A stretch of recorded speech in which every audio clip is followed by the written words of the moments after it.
Reason number 12. Since the born again are not their own, they cannot renounce their owner. 1 Corinthians 6:19 states, "What? Know ye not that ye are not your own? Ye were bought with a price."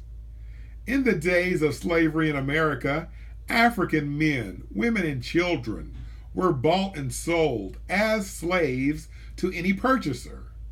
Imagine a slave approaching his master announcing, "I'm tired of these chains and these inhumane conditions, so I'm leaving."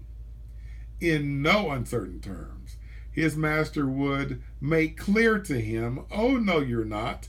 I bought you. I own you. Who do you think you are? A free man?" Being bought with a price, a slave is in no position to exercise his will over his life, regardless of how strong his will may be.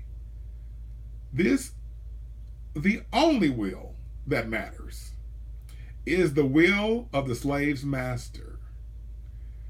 He holds the slave's destiny in his hand.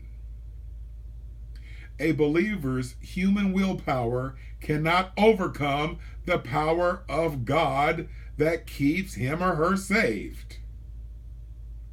Or you or I would, by our willpower, be able to will Christ out of existence in us. Christianity commonly overlooks the fact that, like slaves, the born again are not their own, but are now called slaves of righteousness, Jesus Christ the righteous. We have been bought with the price, the very precious blood of Jesus. This transaction totally nullifies their will as the prevailing will over their soul's destiny. After you believed the gospel of your salvation, the master's will vetoes the will of your flesh concerning your soul's salvation.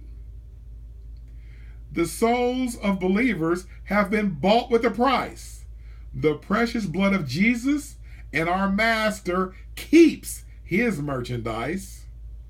Like Paul the Apostle said, every born again believer is a prisoner of the Lord. Note, King David shattered any notion that a believer can be God's runaway slave when he wrote, "Where shall I go from thy spirit, or whither shall I flee from thy presence? For if I ascend up into heaven, thou art there, and if I make my bed in hell, behold, thou art there." The redeemed cannot escape the master, as typified in Exodus 21, verses 5 and 6.